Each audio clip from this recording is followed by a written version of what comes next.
As a military fiction editor, Good I boy, see this stay story as a focused. tense operation wrapped in deception, loyalty, Good and boy, you ready controlled to go? fury.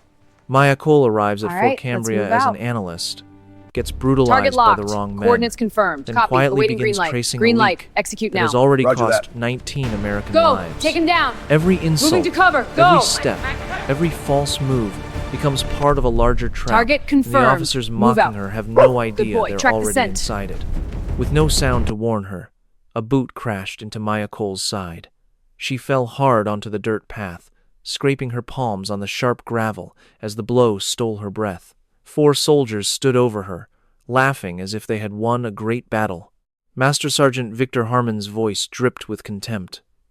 "Get on your feet, weakling." Oh, right. Analysts do not fight back. They only type up reports. But they were clueless that the woman on the ground had already planned out her final move. If this story already has your heart pounding, you are in the right place. Subscribe to our channel right now to see Maya's mission through to the end, because this tale has a twist you will not expect. Tell me what city you are from in the comments. I am curious to see how far this story travels. The Fort Cambria base was 40 miles from any town and constantly smelled of fuel, cleaning oil, and old coffee. It was a world where men were measured by their strength and combat tours, where rank was everything, and being a woman was a serious disadvantage. Maya Cole had been there for just 11 days and spoke only when absolutely necessary. She was the kind of person you could easily overlook, with no medals and a quiet nature. Her file simply identified her as an intelligence analyst on loan. Her constant shadow was Remy, a German shepherd whose amber eyes saw everything. His ears read the atmosphere the same way Maya read people. She was walking to the East Equipment Bay when a heavy voice stopped her in her tracks, a voice that belonged to a man unaccustomed to being told no. "Hey, analyst!" She paused and turned around with deliberate slowness. Master Sergeant Victor Harmon was a big man with a permanent scowl. At 42, he had served 3 tours overseas. His face looked like it was crudely carved from stone. 3 other men stood with him, and their expressions told Maya they were anticipating a confrontation. "You are in a restricted area," Harmon stated. Maya glanced down the hall, then back to him. "My badge worked at the gate, Sergeant. I do not give a damn what your badge says." He took a step toward her. "I am telling you that you are not supposed to be here." Remy's muscles tightened so slightly it was almost imperceptible, his weight shifting forward. Maya felt the change through the leash without even looking. "Easy," she said in a low voice. It was not clear if she was talking to the dog or to herself. One of Harmon's crew, a young guy about 24 with a chiseled jaw, grinned. "Is that a real dog or just your therapy pet? Because it looks like you might need some emotional help right now." The others laughed. Harmon stayed quiet. His gaze was locked on Maya, studying her. "What is your job here?" he asked. "Intelligence support," she answered. "My mission is classified above your pay grade, Sergeant. That was a serious mistake." She saw his entire body react to her words. His jaw tightened, and the muscles in his neck bulged. His hands slowly curled into tight fists. "Above my pay grade," Harmon repeated, the words sounding like poison in his mouth. "You have been here for 11 days. You have said almost nothing to anyone. You just walk around this base with that little dog like you run the place." "Remy is a trained military working dog," Maya said plainly. "And my mission takes me where I need to go. Your mission." He scoffed at the word. Right. She knew she should have walked away then. She was fully aware of it. But leaving would mean showing him her back, and she needed to be able to see his hands. What Harmon's hands were doing was extremely important in that moment. The kick did not come from Harmon, it came from his side. It was the young soldier with the chiseled jaw. He did not aim for her legs, which would be normal.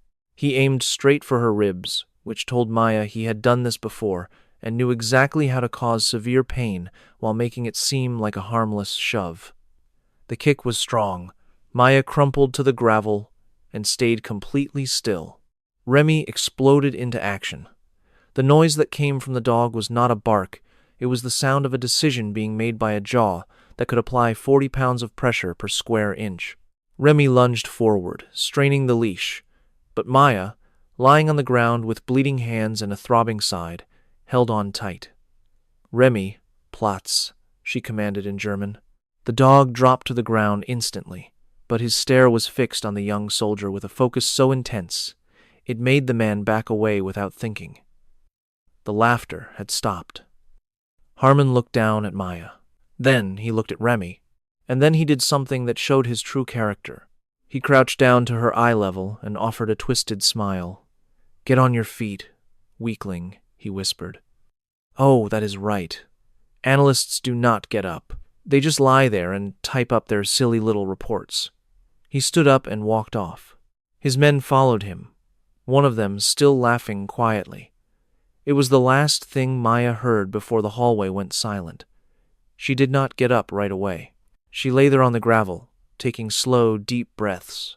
She assessed her ribs and figured 2 were bruised but not broken. She pictured the boots she had seen. The young soldier wore a size 12 with a worn-down heel. Harmon wore an 11.5 standard military issue, perfectly shined. Another soldier had a slight limp, hinting at an old injury, maybe from his time overseas. She filed every detail away. Then she got to her feet, brushed the rocks from her bloody hands, gave Remy a single pat, and walked toward the equipment depot. The man she was really there to find was already waiting inside. His name was Lieutenant Frank Dever. He was at a workbench with his back to her, focused on his phone. He froze the instant he heard her footsteps. The way he went completely still told Maya everything in that single moment. "Lieutenant," she said. He whipped around to face her. He was in his middle 40s, with a thin frame and nervous eyes that never seemed to land on one spot. "How can I help you?" "I am here to perform an equipment check," Maya said. She held up a tablet she was not actually using for a check. "This is just routine. It should not take long." "I did not get any notice of a check," Dever replied.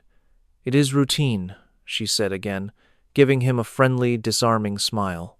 "I just need to check the satellite communication gear in here. Command wants a full inventory for the new budget. You know how it is." Dever looked from the tablet to her and then to Remy. "What is with the dog?" "He is with me," Maya said. "He is cleared." An expression of fear and worry flickered across Dever's face. He moved a tiny step away from the workbench, a very small shift. "Well, go ahead." Maya walked over to the communication units on the far wall, but she was not looking at the units. She was examining the workbench. She spotted a light smudge on the metal where something had been sitting. She saw fresh scratch marks around a secondary charging outlet. She was watching a man who had been alone in this room for 6 minutes before she arrived, doing something on a phone he had already hidden. "Everything here looks good," she said with a smile. She made a few fake notes on the tablet. "Thanks for your help, Lieutenant." She started for the door. Remy was at her side, professional and quiet. She was about 40 feet down the corridor when she heard Dever making a call. She kept walking. She did not look back, but she heard what he said. Just 5 words, spoken in a panicked whisper. "She was just here." Maya turned a corner. She leaned back against the wall. She lightly touched her bruised side, welcoming the sharp pain.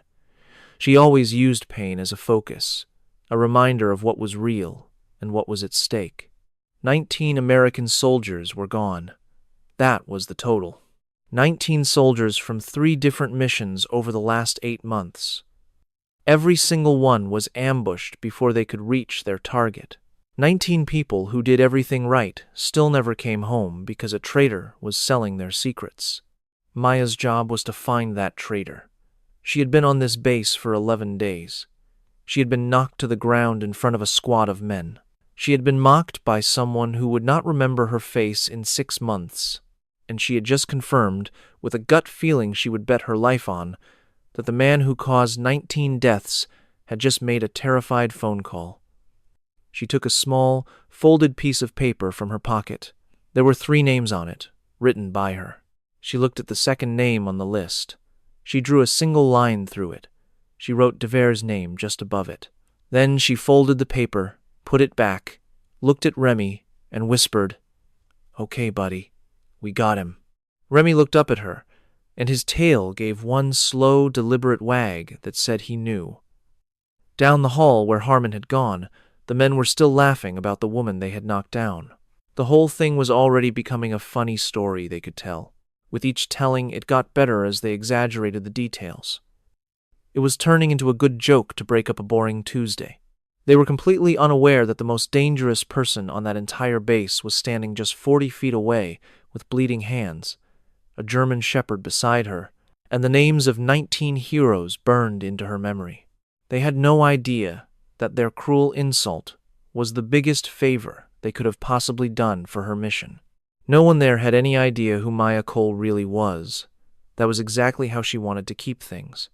She knew the name Ray Solis from his file long before she met the man.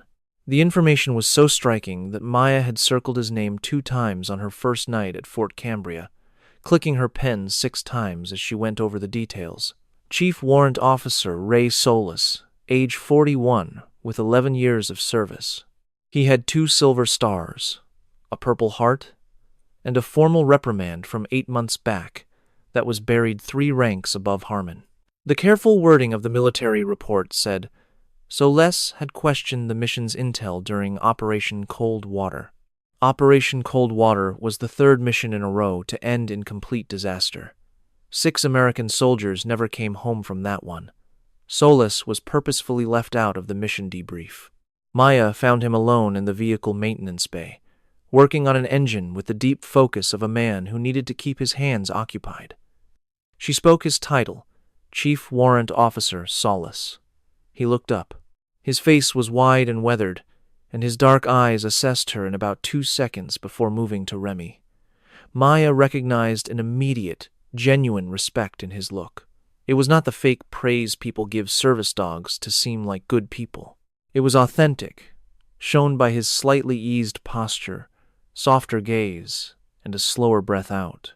"That is a good-looking shepherd," he observed. "His name is Remy.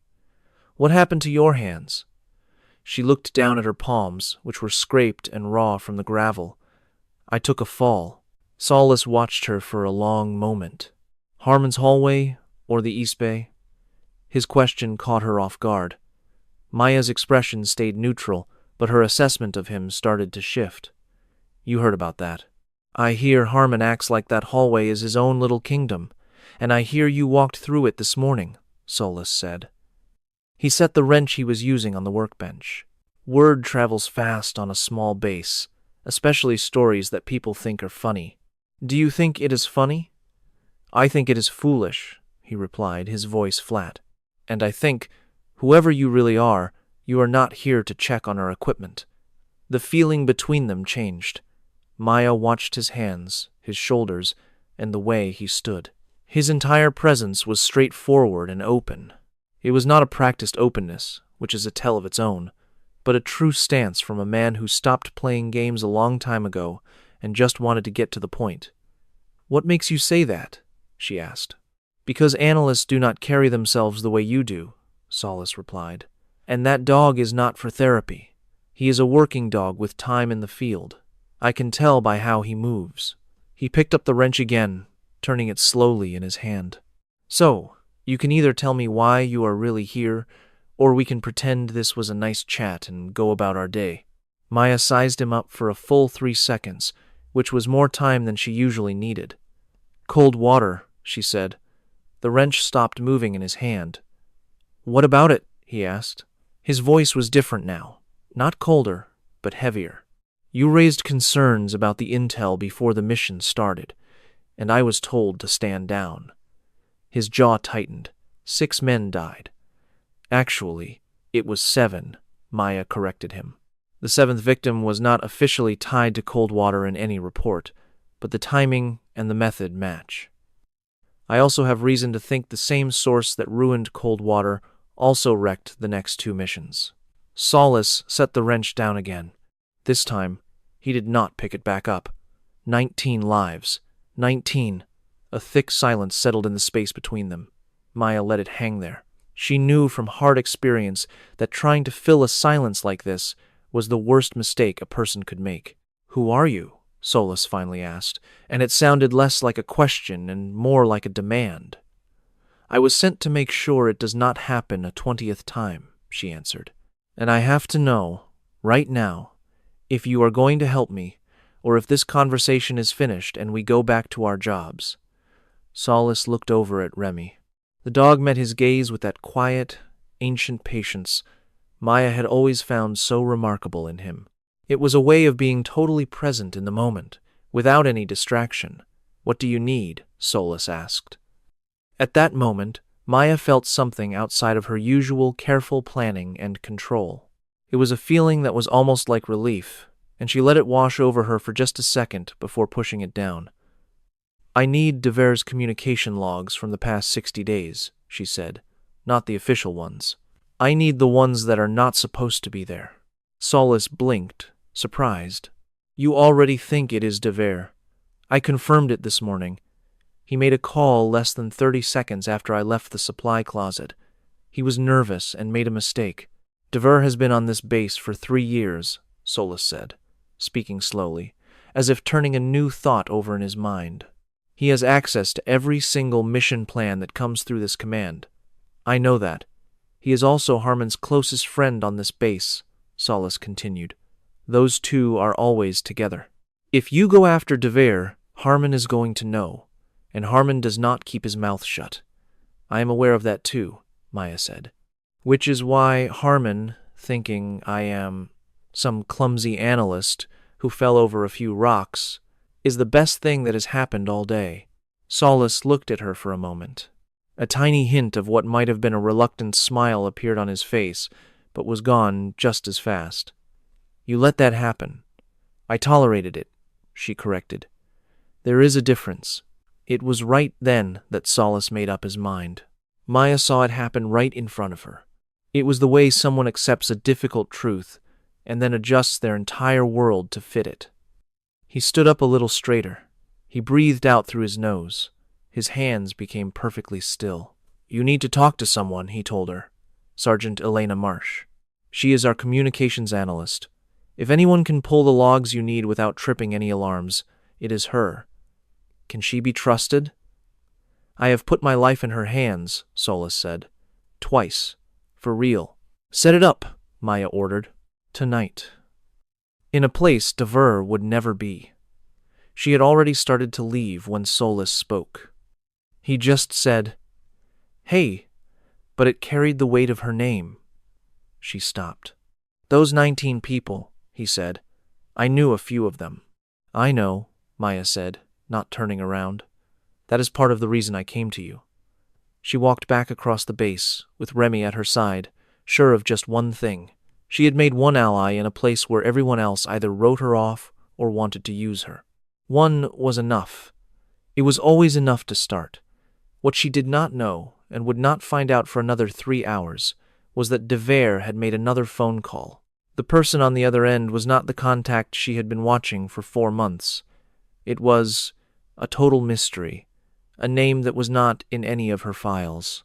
Someone who apparently knew all about Maya Cole, her mission at Fort Cambria, and was already waiting for her next move. Elena Marsh was small and efficient, like a person who learned early on that being underestimated was a weapon.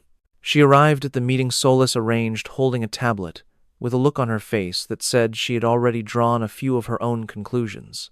She looked at Maya. She saw the fresh scrapes on Maya's hands. She looked at Remy, then she sat down. Ray said, You need Dever's hidden comms, Marsh said, skipping any small talk.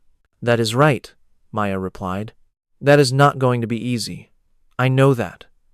If it was easy, it would already be done, Marsh said. What I am saying is, it is nearly impossible to do without triggering an alert that Dever would see almost right away. How long would you need to do it cleanly, without an alert? Marsh thought about it, her eyes glancing upward for a moment. 48 hours. Maybe a little less if I go through the secondary diagnostics, but I can only get into that during the maintenance window on Thursday. Thursday is in 31 hours, Maya pointed out. Yes, I am aware. How much trouble can Devere make in 31 hours? Marsh and Solace exchanged a look. It was the kind of look shared between people who have talked about something before and are not sure how much they should say. Tell her, Solace said. Marsh put her tablet on the table. The screen displayed a mission file. It was not top secret, just a routine extraction plan. But the operation was set for 72 hours from now and involved a high-value asset who had been hiding in a safe house for 3 weeks just for this opportunity. Marsh spoke. A troc, a troc, a troc, a trom, a trom, a trom, a trom, a trom, a trom, a trom, a trom. A joule throb started in her ribs, and her palms began to sting again. The number 19 screamed inside her head. Maya said, He's already seen it. That is right, which means our asset is exposed. Not yet, Marsh replied. Or, we have 72 hours to feed Devere bad information and use his own network to trace the source before he figures it out. The room went quiet. Remy pressed against Maya's leg. His solid warmth was like an anchor, a physical sign of faith that she could hold on to. There is one problem with that plan, Maya noted. For the misinformation to work, Devere has to think it is real. And for that to happen, Maya said, someone he trusts must feed it to him. She paused. Someone like Harmon. The air in the room grew tense and hostile. Solace chose his words with care, but Harmon is unaware of Devere. Correct, Maya agreed. And Devere is unaware that Harmon assaulted me earlier today. She met their gazes. Harmon sees me as insignificant. Devere is observing me, so he will also observe anyone who approaches me, especially someone who treats me with contempt. Maya gave them a moment to absorb her words. Harmon needs to act just like he always does. Arrogant, dismissive, and completely convinced I am harmless here. Marsh cocked her head. So you intend to use him as a pawn? Harmon essentially signed himself up, Maya stated. Solace chuckled without humor. He will not be happy when he realizes. He is not going to realize it, Maya countered. Not until this is over. Her voice was steady and devoid of rage, but they both sensed an undercurrent to her words. It was more than just a plan. It was the cold resolve of a person who remembers every kick while they were down and waits for the right time to settle the score. The briefing ended just 12 minutes after it began. Maya walked back to her quarters through a corridor filled with the smells of diesel, coffee, and the distinct solitude of a base at night. With Remy beside her, she focused on the unknown contact. This was the second number in Devere's call log, a person who was aware she was coming. A hidden problem was lurking on or near this installation. In Maya Cole's world, hidden problems were deadly. She needed a name by Thursday. The answer came at 2:47 in the morning. It was not found in Devere's sealed records, nor was it in the personnel database, which she had scoured twice without success. She found the name in a place beyond any official records. It emerged from a pattern of gaps in the data, the specific kind of emptiness left by someone expert at staying hidden. The name was Colonel Warren Phelps. Maya considered the name for a long time. Remy dozed by her feet, his breathing slow and even. She sat in the quiet of the room, going over everything she knew about Warren Phelps, trying to piece it all together. Phelps was not stationed at Fort Cambria. He had no official connection, no log of any visits, and no communications in the system. His file was perfectly clean, the type of clean that takes a lot of work to maintain. He was 56, had served for 31 years, and his current post was in logistics at the Pentagon. His official duties sounded profoundly boring, a strong sign that it was a front. She then uncovered a travel record, almost missed because it was hidden deep within another division's budget.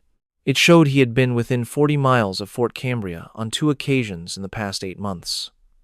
Both trips occurred within 72 hours of a mission going wrong. Maya wrote his name beneath Devere's.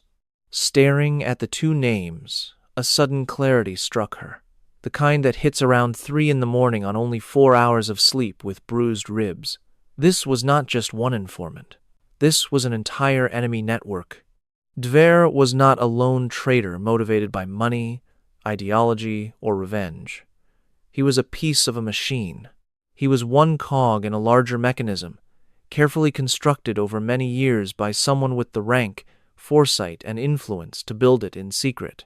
Someone exactly like a colonel with a boring job and a perfect file.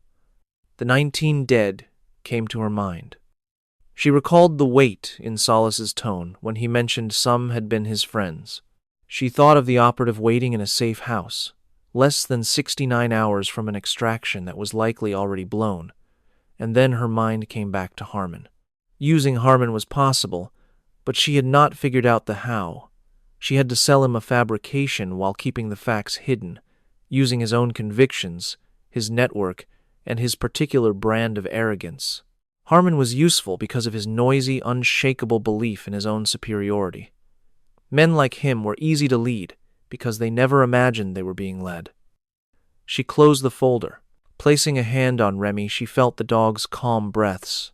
"Okay," she murmured into the silence. "Okay." The following morning, Harmon came up to her. She was at the mess hall, trying to eat food that had no flavor, when he and 2 others cornered her at her table. He carried the relaxed assurance of a man who savored these little power plays. "Hands doing better?" he inquired, a sneer playing on his lips. It was a question that did not expect an honest answer. Maya looked up from her plate. She waited for 1 calculated second. "Much better," she said. "I appreciate you asking, Sergeant." His condescending smile faltered. He was not ready for politeness. He expected her to be quiet or flustered, and she was neither. He was now recalibrating his strategy without even realizing it. He sat down across from her without an invitation. His men stayed standing. "So, did you report it?" he questioned. "Report what?" she replied. A shadow of an expression crossed his features. It was not remorse. Harmon did not do remorse. It was the look of someone running numbers, a look she recognized. He was trying to figure out if she was a threat. "About what happened yesterday," he explained. "Oh, there is nothing to report," Maya said with a bright tone. "I just tripped. It is no big deal." She raised her coffee cup. "This base is active. Everyone is busy. No one needs the paperwork for a silly accident." Harmon studied her. She held the cup without a tremor, her face a neutral mask. "Right," he repeated slowly. "Right." Then she asked, "You and Lieutenant Dver have been stationed here a while?" Her voice was casual, as if she were asking about the weather. The analytical look in his eyes grew sharper. 3 years. What is it to you?" "Just getting the lay of the land." "He seems like a very capable officer," Maya remarked. "That he is," Harmon agreed. His tone was full of genuine allegiance, the kind of respect men have for a leader they truly admire. "Best intel guy I have ever served with." "Helpful to know," Maya said. She stood, picked up her tray, and offered a brief, formal nod to signal the conversation was over. "Enjoy your day, Sergeant." She felt his eyes on her back as she walked away. Her stride was even and unhurried. She never looked back. She brought the tray to the return window, set it down, and left through a different exit, her pace consistent. 30 seconds later, Remy found her in the hallway, let out by Solace right on schedule. She knelt, held the dog's face in her hands, and allowed him to softly lick her injuries, an act of comfort that felt overwhelming. "Such a good boy," she murmured. "Good boy." She got up. "Harmon is going to be a problem," she told Solace, who had appeared beside her. "Just not the one I planned for. His respect for Dver is authentic. If our plan goes wrong and he discovers who Dver really is, it will destroy him." Solace paused for a moment. "So, we change the plan?" "No," Maya replied, "but it changes my feelings on the matter." This was an unusual display of vulnerability for her. Solace seemed to understand and did not push. He just matched her stride in silence.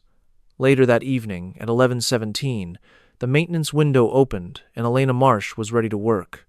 Maya watched over her shoulder as Marsh navigated the system diagnostics. Elena moved with the quiet expertise of someone who could walk through the digital world and leave no footprints. Her work was fascinating, a skill that looked effortless but was profoundly difficult. "I am inside the secondary log file," Marsh said softly. "Give me 10 minutes." Maya gave her 9. "Found it," Marsh declared.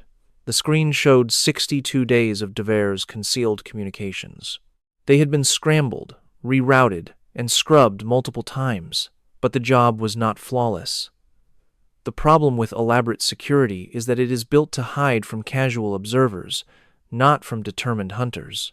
Arrogance, however, makes people forget about the patient ones.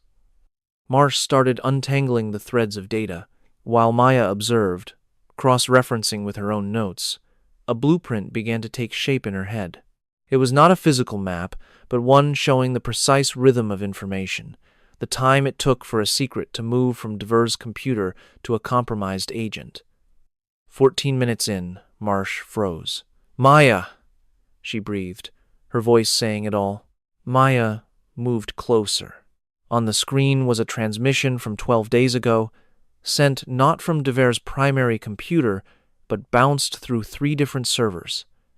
Yet the source signature buried in the code was not completely hidden. It was a careless mistake, born from years of feeling untouchable and believing the system was perfect. The digital trail traced back to the Pentagon's logistics department, to Colonel Warren Phelps's unit specifically. "He knew I was coming," Maya stated. Her voice was quiet, a flat acknowledgement of a terrible fact. "Phelps knew I was en route before my boots ever touched the ground here." Marsh spun around in her seat. "So this whole operation was compromised from the start. And that implies," Solace said from the entrance, having slipped in unheard, "that everything you have accomplished in the last 11 days, every conversation, every move, every person you have met, could now be known to Colonel Phelps." A profound silence filled the space, the kind that falls when 3 people realize at the same time that they are facing a catastrophic truth. Remy leaned his full weight on Maya's leg. She was completely still for a moment, her mind flashing through the last 11 days. It was a desperate scramble, like searching a burning building for the one thing you could not replace. She replayed every meeting, every conversation, every path she walked. "No," she said finally. The certainty in her voice made Solace and Marsh turn to face her. "He does not see everything. If Phelps had me under full surveillance, Dever would not have been so shocked to see me in the supply bay. He was genuinely surprised. He had no clue I was there. So Phelps knows my purpose on this base, but he cannot track my every move." "And how sure are you of that?" Solace asked. "Sure enough to act on it," Maya replied. It was not the perfect guarantee he wanted, and his expression showed that he knew it, but it was an honest answer. And in the dark of night, with a data log that had just destroyed all her theories, honesty was all she could offer. "The extraction," Marsh cut in, "is in 67 hours. "I am aware," Maya answered. "If we pass this fake intel through Harmon, and Dever sends it to Phelps, he'll know it is a setup," Marsh protested. "A man like him can spot a lie." "He will miss it," Maya said, "if the lie looks like something he already thinks is true." "And what does he already think is true?" Marsh questioned. Maya remembered the hallway, the sound of boots on gravel, laughing men, and the smug tone of a voice that already tasted victory. "He thinks I am losing," she stated. "He is certain I came here for something I cannot find, and that the tension on this base has messed with my head." She paused for a moment. "He thinks this because it is the story that Dever has been sending him for 11 days now." "So you plan to use that?" Solace asked, more as a statement of fact. "I plan to give him a version of me that proves all his assumptions right." Maya explained. "An analyst who is in way over her head, who has the wrong target, and is about to move on terrible information." She looked at each of them. "If Phelps believes I am chasing a ghost, he is not going to stop the extraction. He will let it play out. He will think his own plan is perfectly safe. And the real mission goes forward on a different clock, Marsh finished, seeing her plan. On a clock Devere knows nothing about, Maya confirmed, because the timeline I am giving Devere is completely made up. The quiet that followed was different now.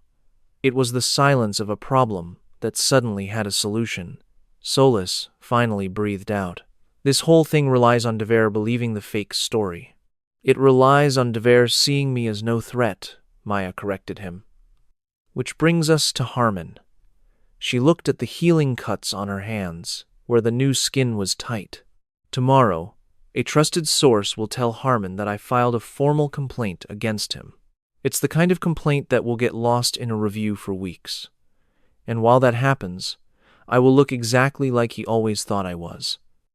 A woman who cracked under pressure and ran to the system for help. Marsh could only stare at her. He is going to be incredibly angry. Yes, Maya said. He is going to make your life on this base a nightmare. I know, Maya said again. And Devere will watch it all happen. That is the entire plan. Devere will see a compromised agent acting on emotion, causing trouble instead of doing her job. And he will send that report to Phelps. And Phelps will eat it up because it confirms every single thing he expected to happen on this mission. Solus dragged a hand down his face. He looked exhausted, the way people do when they carry a weight that was never theirs. And while that circus is going on, Maya said, her voice strong, I will trace every part of Devere's network all the way to Phelps and build a case so perfect that there is no chance either of them avoids a cell with no windows. She spoke with her usual calm, but her hands were shaking just enough that she had to press them flat on her legs to stop it. Remy noticed. He always did. He pushed his weight against her side, and she felt his warmth. She took a deep breath in and let it out for a count of 4, just as she was trained. She let the trembling work its way through her and disappear. 67 hours. 19 contacts. One name she had learned only 14 hours ago. Her mind went to the asset in the safe house. She saw a person in a small, hidden room, waiting for a rescue team that was walking into a trap. Get some sleep, she told Solus and Marsh. Tomorrow is going to be messy. She left with Remy, the hallway seeming to shrink around her.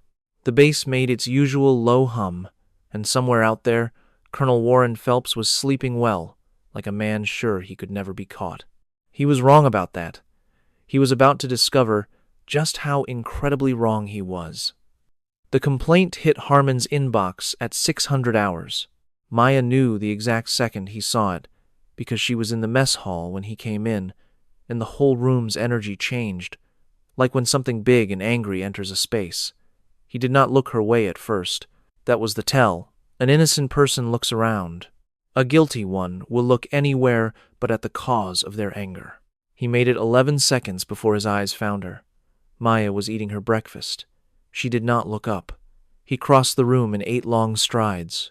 He put both of his hands down hard on her table and leaned forward. His face was so close she could see the angry red rising on his neck. You filed a complaint.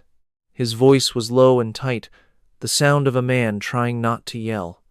Maya placed her fork down. She looked him in the eyes with a face she hadn't practiced at all, because she didn't need to. She had pictured this exact look since 2 in the morning. It was the expression of someone ashamed but trying to hide it, with just enough defiance to seem real. I was following protocol, she said. Following protocol, he repeated with scorn. You are on a high-security base in an active operation, and you filed a report because you tripped in a hallway. I didn't trip, she answered. He stared down at her. You are making a big mistake by making an enemy of me. I am not trying to make enemies, Maya offered. She let a hint of weakness enter her voice, making her sound like she was on shaky ground. I just felt it needed to be documented. Harmon pulled back slightly. He stood up tall. He examined her as if looking at a puzzle piece that no longer fit where he thought it should. Do you even know what you just did? He demanded. This puts a flag on my service record until a review board says otherwise. That can take 4 to 6 weeks. For over a month, I will be dealing with this instead of my actual duties. I am sorry if the timing is bad for you, Maya said. It was the absolute worst thing she could say. She knew it. She said it because she needed him to hear it as the worst possible response. It needed to sound like the clueless remark of someone who put her own feelings ahead of the mission. His jaw set hard. He pulled his hands back from the table. "We are finished here," he stated, then turned on his heel and walked out. A few tables over, a man from his team who saw the exchange took out his phone. From the edge of her vision, Maya saw him text and gave herself 4 seconds of satisfaction before she started eating again. By noon, the rumor was everywhere on Fort Cambria. DeVere had heard 3 different takes on it by 2 that afternoon. Maya was sure of this because Marsh sent her a 1-word text: running. This meant DeVere was sending intel up the chain. It meant that somewhere in Washington, Colonel Warren Phelps was hearing about an analyst who had lost control, antagonized an officer, and was more focused on base drama than her real job. Maya was in her quarters when Solace appeared at her door. "It's working," he said when she opened it. "I know." Marsh picked up 2 more outgoing signals from DeVere this past hour. She could not read the messages, but their timing and frequency were an exact match to the pattern from before cold water. He stopped. He's transmitting. He thinks he is in the clear, so he is passing information. "Good," Maya said. "Let him. I want Phelps to relax." Solace stepped inside and sat down. Remy gave a short wag of his tail, then went back to watching the door. "I need to ask you something," Solace said. "It's about the false extraction timeline you sent to DeVere. If Phelps makes his move before we can take him down, our asset remains stuck in that safe house," Solace replied. "I know. We have 61 hours. I am aware of the deadline, Maya." He leaned forward, resting his hands on his knees. His look was straightforward, showing the simple honesty of a man past the point of playing games. If this goes wrong, that asset is not coming home. Do you get that? Our entire case has to be airtight before the clock runs out. "It will be," she assured him. "How sure are you?" She looked at him, noticing the deep lines on his face and the silver in his hair. She knew about the Purple Heart he stored away, a medal he never wore because his own approval was all he needed. She remembered the 6 team members he lost in the cold water incident. "I am certain enough," she replied. "It is the same answer I gave you last time." He exhaled slowly. "And it gets a little more worrying every time I hear it." "That just means you are listening carefully," she noted, "and that is exactly why I trust you." His face changed to an expression that was almost soft. He nodded once, then stood up. "Marsh needs another 2 hours to complete the thread mapping," he informed her. "Then we will be able to see the entire network." "Tell her she has 90 minutes, Maya directed, and warn her not to access the backup channel twice tonight. If Phelps is hunting for irregularities, using it twice creates a noticeable pattern. Solace stopped in the doorway. She already thought of that. "I am aware," Maya said. "I just had to voice it myself." Once he was gone, Maya sat with Remy. She was not working or sleeping or planning. She just existed in the stillness. This was part of the job, too. The silent pause between actions, where you hold all the variables and wait. Her mind went to the asset. They were nameless at this stage, just a code and a file of risk factors and blurry photos. But a real person was in a safe house, waiting for 3 weeks, trusting in a system to bring them home. And that very system was corrupted long before Maya ever arrived. The person waiting in that safe house had no idea of the danger. She pushed her hands down on her legs, feeling the sharp sting of her healing injuries. It was a useful kind of pain. She appreciated that physical pain was always direct and truthful about where it came from. Then, at 4:17 in the afternoon, everything changed. Marsh's message contained only 2 words: "Come now." Maya made it to the comms room in just 4 minutes. Solace was already there. Marsh sat completely motionless, like someone who just found a devastating piece of information and was trying to process its consequences. "What do you have?" Maya asked. "The mapping is done." Marsh explained, I have the full data trail, from Devere, through 3 different relays, and straight to Phelps. The proof is undeniable. We have time records, digital signatures, and pieces of messages that are completely damning. She took a breath. So, that is the good part. And what is the bad part? Maya questioned. Marsh turned the tablet toward them. Displayed on the screen was a message not found in Devere's sent items. It had come in 3 hours earlier. The number was traced through 2 firewalls to a phone tower only 42 miles from Fort Cambria. Phelps was not in the capital. He was just 42 miles from their location. A heavy silence descended on the room once more. Maya was becoming familiar with that feeling, the strange connection between 3 minds, landing on the same horrible conclusion at the same instant. "He is here," Solace breathed. "He was already in the area," Maya answered, her voice steady even as a chill washed over her. "He was nearby before Devere's update this morning, before our argument, before all of it." She looked at the screen. "He is not here because of today's events. He was already coming. But why?" Marsh wondered. Maya needed only 4 seconds to connect the dots. "He thought my behavior did not align with what Devere was telling him. Devere painted me as useless, but Phelps must have had his doubts. He came to see the situation for himself. So he is personally observing you," Solace concluded. "He is observing everyone," Maya clarified. She pictured Solace appearing at her door last night. She questioned if another pair of eyes had been watching them. In her mind, she retraced her every step, recalled every door she used, and every discussion held near a window. "What does he know?" Marsh asked. "Not everything, or we would already be in serious trouble," Maya answered. "But he knows more than enough to ruin our current plan."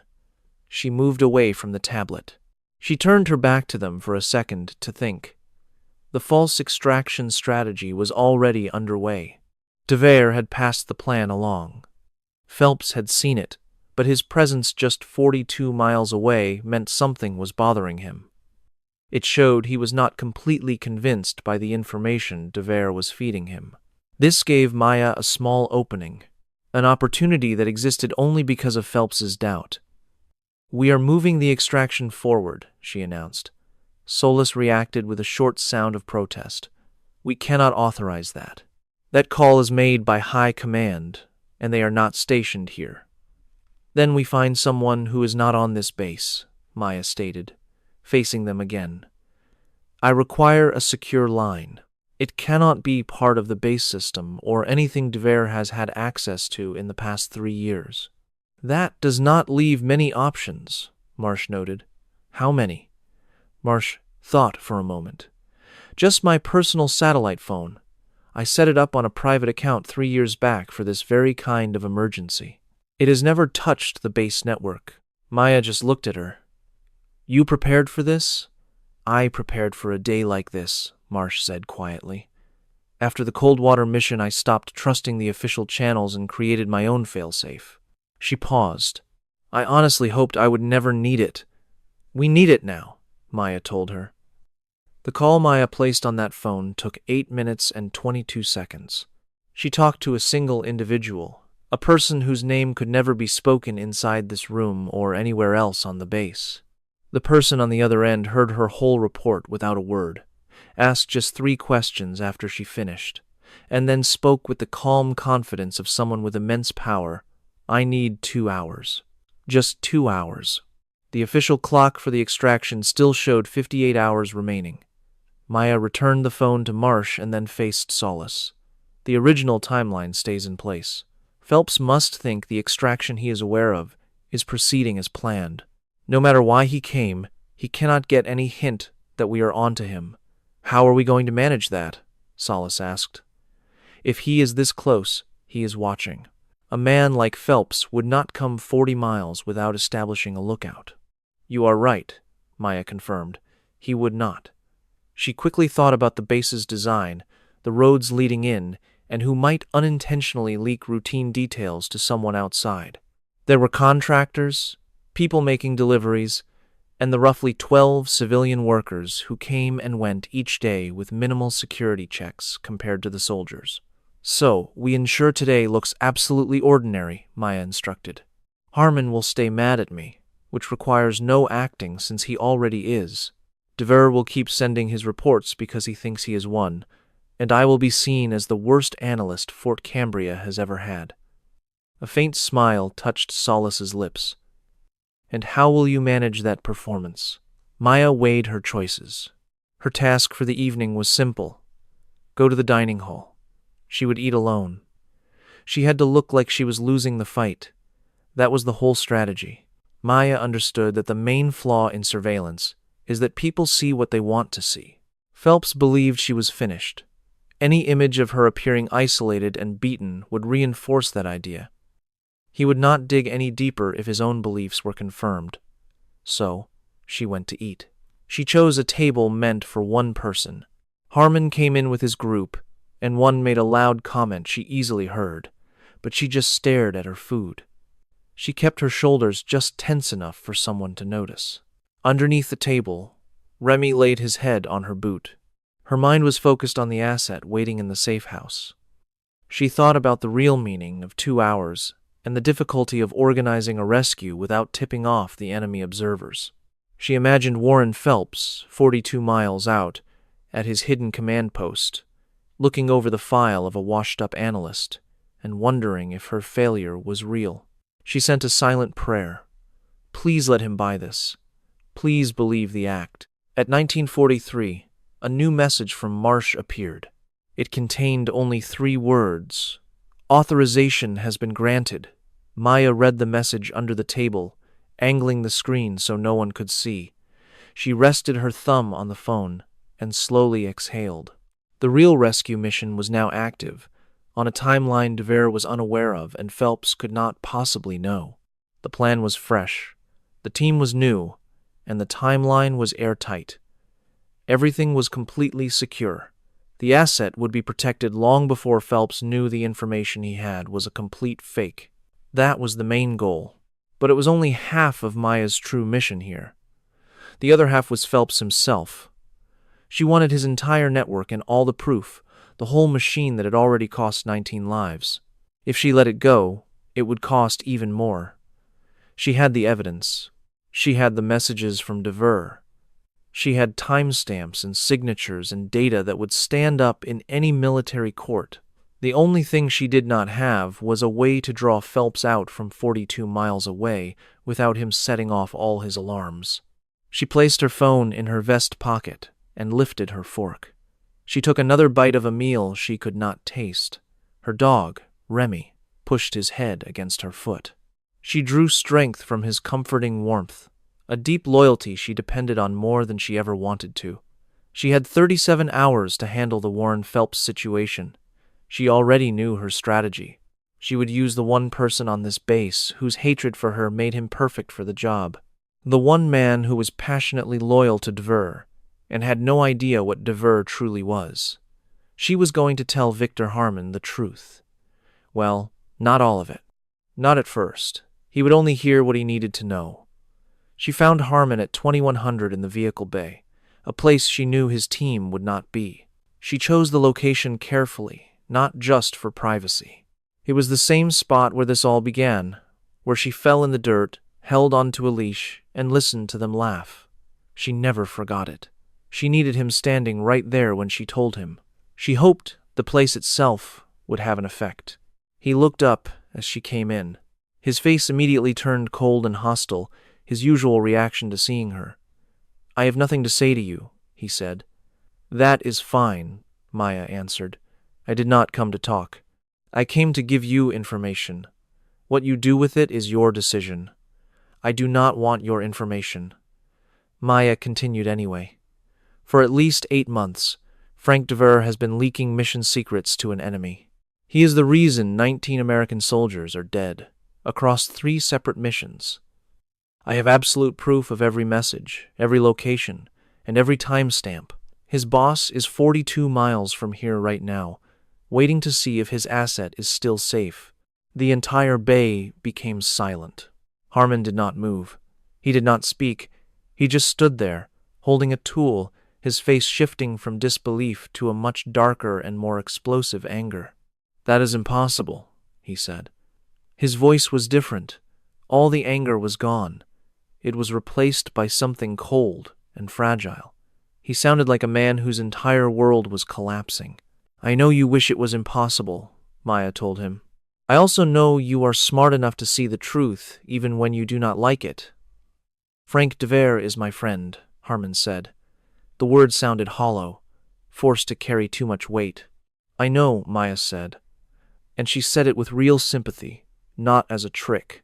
She understood the terrible burden she was placing on him. I know he is.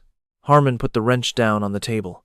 He moved slowly and carefully, like a man trying to keep his hands from doing something violent. Let me see it, he ordered. So she showed him. She had no paper copies, nothing anyone could take from her. She gave him a secure tablet and stood beside him as he read through the files.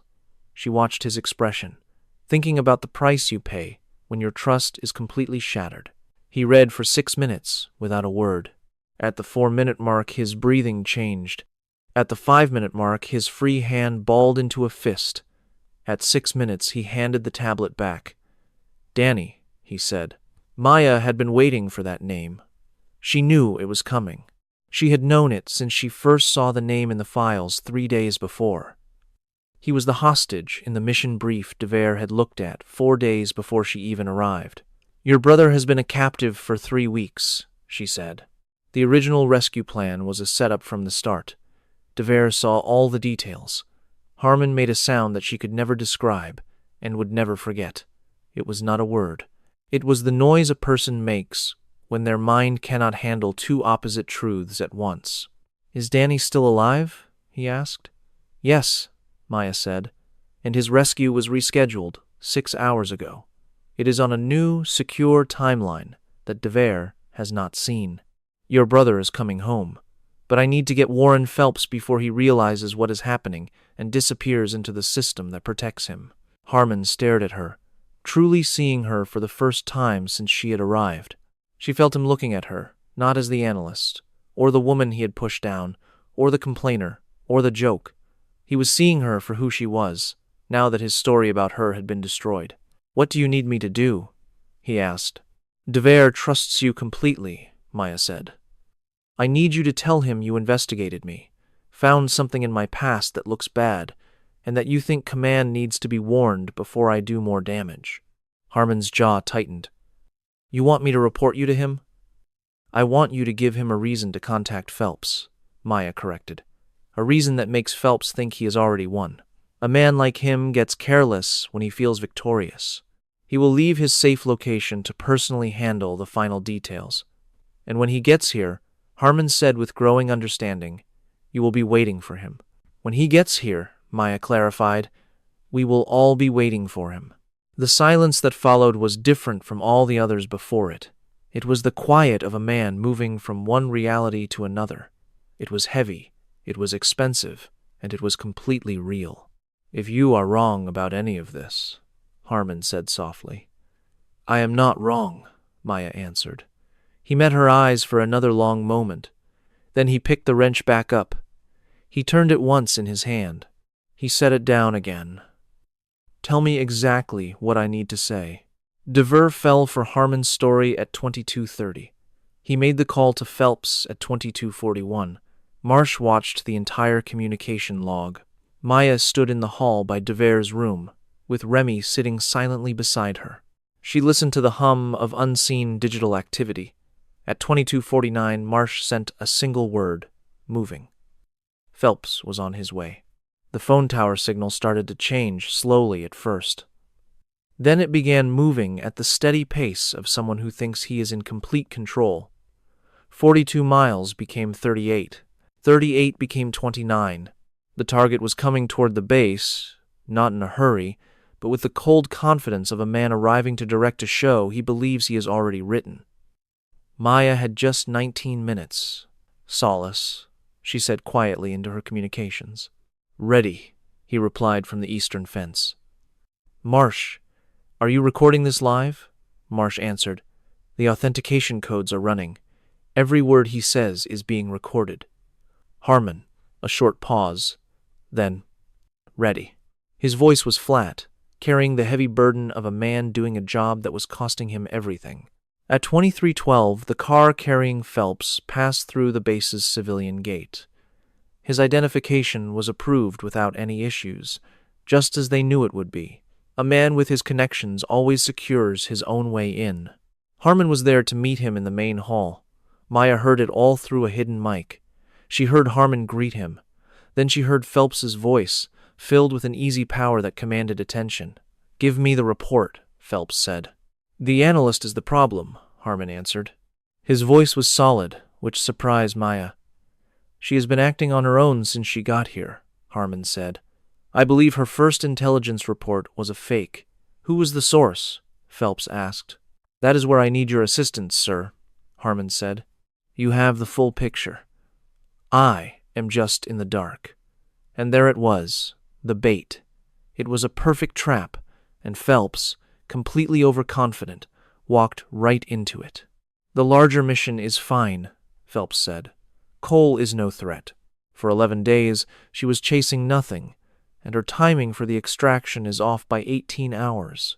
The opportunity will be gone long before they ever use her intel." He spoke with the easy confidence of someone talking to a trusted ally. His words were so precise, so full of operational details, that they amounted to a confession.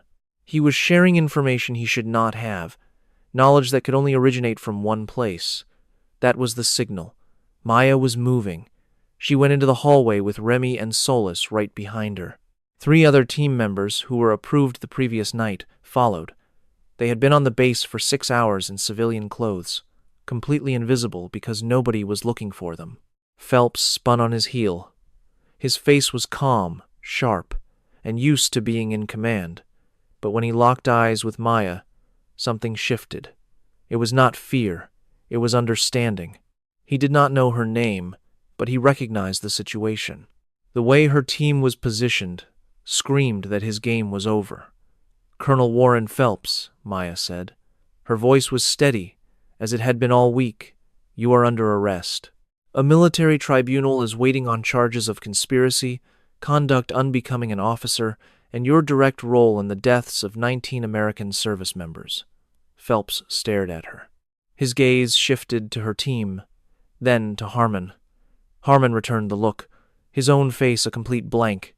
"Victor," Phelps pleaded, using his first name as a final gambit.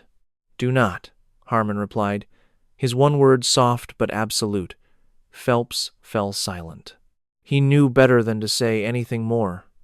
He just stood there as his credentials were taken and his hands were cuffed. A hidden recorder captured every sound as his face went numb, the expression of a man watching his 30-year empire crumble in a corridor at 11 p.m. on a Tuesday. Dever was arrested in his room 4 minutes later. Maya listened from the hall as Remy nudged his head into her hand. She held him, feeling the sharp sting of fresh cuts, a pain that was real and all hers. Solus came to stand with her. For a long moment, they shared the silence that comes after a mission is complete. "Danny Harmon's flight gets in 41 hours from now," Maya finally said. Solus exhaled slowly. "Does Harmon know?" "He will in about 3 minutes," Maya answered, "as soon as I tell him." She went to find Harmon in the reception area.